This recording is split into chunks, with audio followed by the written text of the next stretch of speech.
মুহাম্মদ সাল্লাল্লাহু আলাইহি সাল্লাম বললেন আল্লাহর প্রতি ঈমান আনয়ন করা। নম্বর 1 আল্লাহর প্রতি ঈমান আনয়ন করা।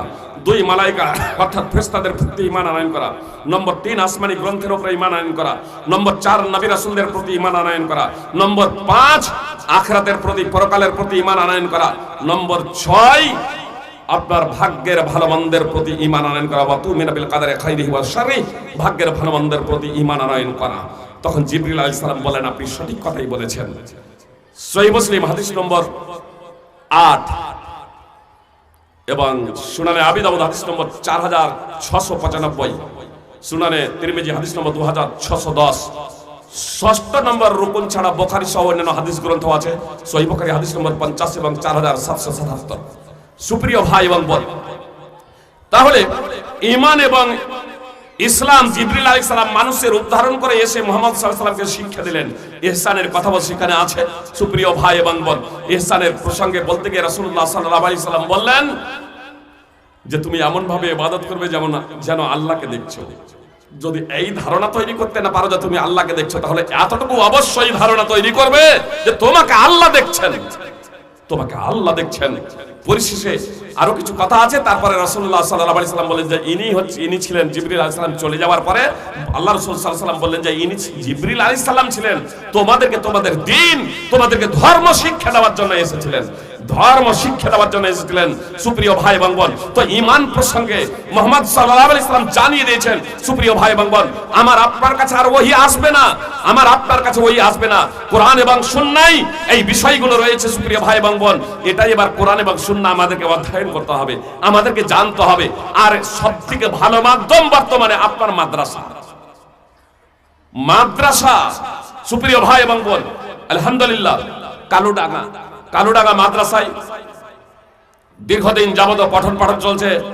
ইমতিয়াজ ভাই আমাদের উত্তরপ্রদেশ থেকে পরিচিতি, খুব যোগ্য আলেম, ভালো আলেম। আপনাদের এখানে আছেন, আরো সব যোগ্য আলেমরা আছেন। সুপ্রিয় ভাই এবং বোন, আপনারা এ সম্পর্কে অবগত আছেন যে কোরআন এবং সুন্নাহর পাঠদান হচ্ছে।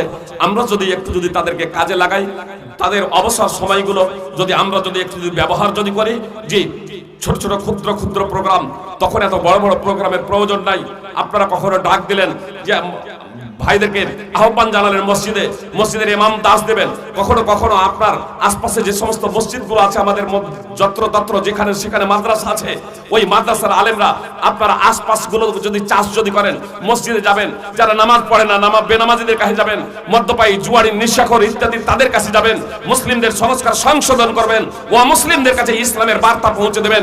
এই দুটো পদ্ধতিতে আমরা কাজ করি, আল্লাহ তাআলার সাহায্য সহযোগিতা আমাদের উপরে নেমে আসবে। সুপ্রিয় ভাই এবং বোন, এতে সন্দেহের কোনো অবকাশ নেই। সমাজের চিত্র পরিবর্তন হয়ে যাবে। আপনাকে ভীত সন্ত্রস্ত হয়ে জীবনযাপন করতে হবে না, আমরা যদি প্রকৃত মুসলিম হয়ে যাই। সুপ্রিয় ভাই এবং বোন, এজন্য আমাদেরকে বাঁচতে হবে। আল্লাহ তাআলা বলছেন ইয়া আইয়ুহাল্লাযীনা আমানু কু আনফুসাকুম ওয়া আহলিকুম নারা, হে ঈমানদারগণ তোমরা নিজেদের বাঁচাও এবং তোমাদের পরিবার পরিজনদের বাঁচাও আগুন থেকে, জাহান্নাম থেকে।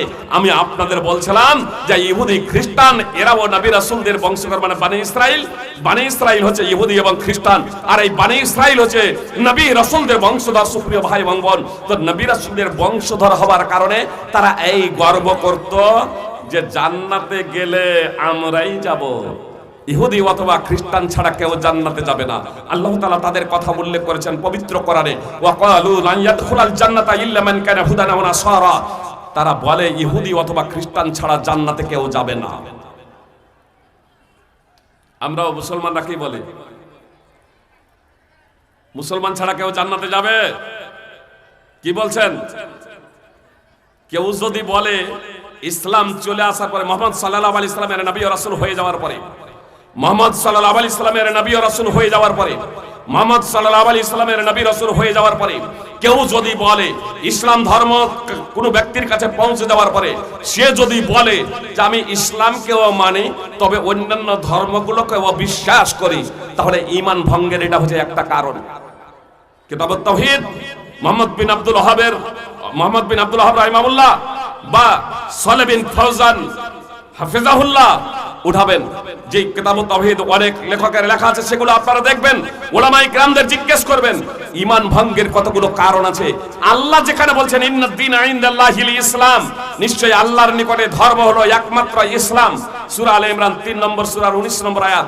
আর আল্লাহ স্পষ্ট যেখানে পবিত্র কোরআনে ঘোষণা দিয়েছেন, ওয়া মান ইয়াবতাগি গায়রাল ইসলামি দীনান ফালা ইউকবালা মিনহু ওয়া ফিল আখিরাতি মিনাল খাসিরিন। যে কেউ ইসলাম ছাড়া অন্য কোনো দিন ধর্ম তালাশ করবে, তা তার নিকট থেকে কিঞ্চিত মাত্র গ্রহণ করা হবে না, সে হবে আখিরাতে ক্ষতিগ্রস্তদের অন্তর্ভুক্ত।